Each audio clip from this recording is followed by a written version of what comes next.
मराठा म्हणजे वाघासारखी डरकाळी फोडणारा, मराठा म्हणजे चित्त्यासारखा चपळ असणारा, मराठा म्हणजे वाऱ्यासारखं तुफान काळजात घेऊन फिरणारा, मराठा म्हणजे संघर्षाची अनुभूती हरक्षणी घेणारा, मराठा म्हणजे मरकर जो हटा सो मराठा।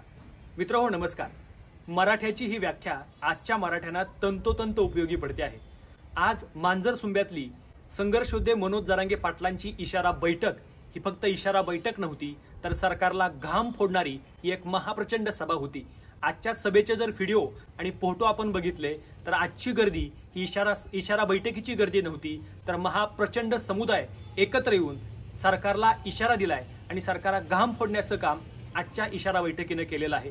येत्या 29 तारखेला मुंबईमध्ये काय जलवा असणार आहे, तो जलवा आज मांजर सुंब्यात मराठ्यांनी दाखवून दिलेला आहे। मराठा मागे हटणारा नाही, तर मराठा आता मुंबईत घुसल्याशिवाय राहणार नाही, अशा प्रकारचं आश्वासन जरांगे पाटलांनी या जाहीर सभेतून मराठ्यांना दिलेलं आहे। खरं तर आता 2-3 दिवस राहिले असताना मांजर सुंब्यातली आजची इशारा बैठक ही अत्यंत महत्त्वाची होती, कारण आजच्या या बैठकीतनं एक प्रकारचं शक्ती प्रदर्शन सरकारला दाखवणं गरजेचं होतं आणि मराठ्यांनी ते दाखवून दिलेलं आहे। आजची गर्दी ही महाप्रचंड गर्दी होती आणि ही फक्त बीडकडल्या भागातल्या लोकांची गर्दी होती।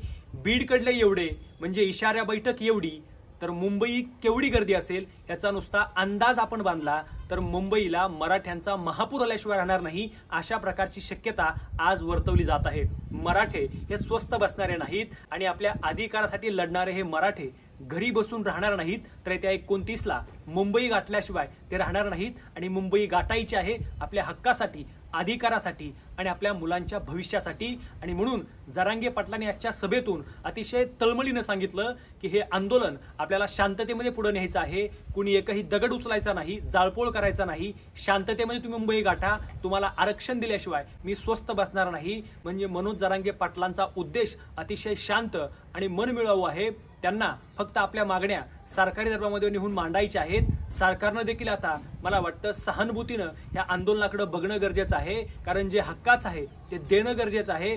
कुणबी म्हणजे मराठा आहे आणि मराठा म्हणजे कुणबी आहे असे अनेक कागदपत्र सांगत असताना सरकार याबाबत आंधळ्याची भूमिका घेऊन का बसला आहे हेही मला कळत नाही। एकीकडे देवेंद्र फडणवीसांना जरांगे पाटील जाहीरपणे विरोध का करतात, कारण तेच फडणवीस एकीकडे ओबीसींच्या टोप्या घालून सांगतात की मी ओबीसी समाजाच्या पाठीमागे खंबीरपणे उभे आहोत। म्हणजे तुम्ही मुख्यमंत्री ओबीसी समाजाचे आहात की महाराष्ट्राचे आहात याचा देखील विचार होणं गरजेचं आहे।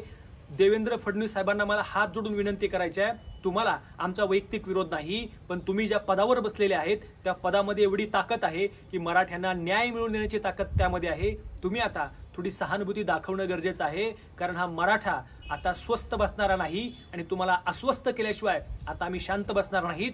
आज आम्हाला अनेक जण खिजवण्याचा प्रयत्न करतात, मुंबईला तुमचं काय काम आहे, मुंबई तुमच्या बापाची आहे काय, तर होय मुंबई आमचीच आहे, आमच्याच बापाची आहे। आणि तुम्हाला सांगतो की मुंबईमध्ये तुम्हाला घाम फोडवण्याची ताकद, मुंबईमध्ये आम्ही एकजूट जेव्हा होऊ ना तेव्हा आपोआप तुम्हाला घाम फुटल्याशिवाय राहणार नाही, कारण मुंबईमधले आमचे मराठा बांधव सुद्धा आमच्या स्वागताला मोठ्या संख्येनं उपस्थित राहत आहेत। अख्खा महाराष्ट्र आता मनोज जरांगेच्या पाठीमागं अतिशय खंबीरपणे उभे आहेत। मला फक्त या व्हिडिओच्या माध्यमातून माझ्या मराठा बांधवांना विनंती करायची आहे की जरांगे पाटलांनी आजच्या सभेतनं ज्या काही सूचना तुम्हाला सांगितलेल्या आहेत, सोबत कोणत्या कोणत्या वस्तू घ्यायच्या आहेत, म्हणजे जर्किंग पासून तुम्हाला रेनकोट असेल, छत्री असेल, हाताळायला चावळ असेल, म्हणजे बऱ्याच गोष्टी अतिशय सूक्ष्म नियोजन करून जरांगे पाटलांनी आजच्या सभेमधनं त्यांच्या सगळ्या कार्यकर्त्यांना समजावून सांगितलेलं आहे। मला असं वाटतं की जरांगे पाटलांच्या या सूचनांचं जर आपण तंतोतंत पालन केलं तर आरक्षण आता आपल्यापासून कुणी हिसकावून घेऊ शकत नाही। आता सगळं टप्प्यात आलंय, टप्प्यात आणून आपण कार्यक्रम करतो आहोत। फक्त मराठ्यांना विनंती आहे, शांततेमध्ये जायचंय आणि शांततेमध्ये घ्यायचंय। आरक्षण घेतल्याशिवाय मनोज जरांगे पाटील स्वस्थ बसत नाहीत। मनोज जरांगे पाटील म्हणतात आरक्षण घेईन तर ओबीसी मधनं घेईन, आणि मला वाटतं हे खरंही आहे।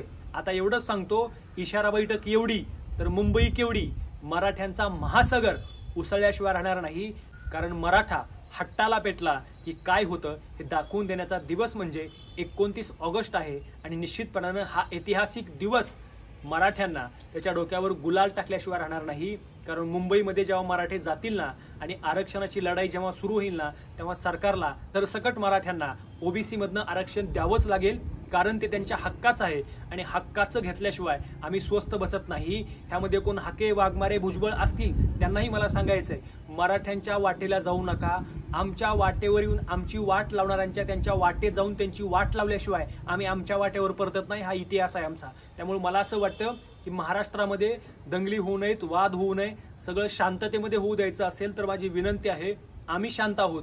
आमच्यामध्ये तेल टाकण्याचं आणि ठिणग्या टाकण्याचं काम तुम्ही करू नका, कारण ते तुम्हाला सोसणार नाही. आजच्या मांजरसुंब्यातल्या मनोज जरांगे पाटलांच्या बैठकीवरून जरांगे पाटील शांततेत जात आहेत, हे त्यांच्या सगळ्या बोली भाषेवरून दिसतंय. मला एवढंच सांगायचंय, आम्ही शांत आहोत, पण आम्हाला खिजवण्याचे प्रयत्न कुणीही करू नयेत. ते इथल्या सरकारला, इथल्या व्यवस्थेला परवडणारं नाही. आणि जे काही त्यांनी सोडलेले विचारवंत आहेत आणि स्क्रिप्ट पुरवणाऱ्यांना मला सांगायचंय, तुमचे जे विचारवंत बोलतात ना हाके बिके, त्यांना सांगायचंय की उगाच मराठ्यांच्या नादी लागू नका. महाराष्ट्रात तुम्हाला फिरायचं आहे आणि महाराष्ट्रातले मराठे त्यांच्यावर बोलल्यावर हे स्वस्थ बसणारे नाहीत. तुम्ही तुमच्या हक्काची लढाई लढा, परंतु आम्ही आमच्या हक्काची लढाई लढत असताना आमच्या वाटेवर येऊ नका, ते तुम्हाला सोसणार नाही. मित्रांनो, या व्हिडिओच्या माध्यमातून जरांगे पाटलांनी आजच्या सभेमध्ये जी शांततेचा संदेश दिला ते आपण पाहिला. तुम्हाला काय वाटतं? तुमच्या प्रतिक्रिया देखील कमेंटमध्ये नक्की कळवा. आणि या चॅनलवर जर आपण नवीन असाल तर आमचा हा चॅनल नक्की सबस्क्राईब करा. धन्यवाद.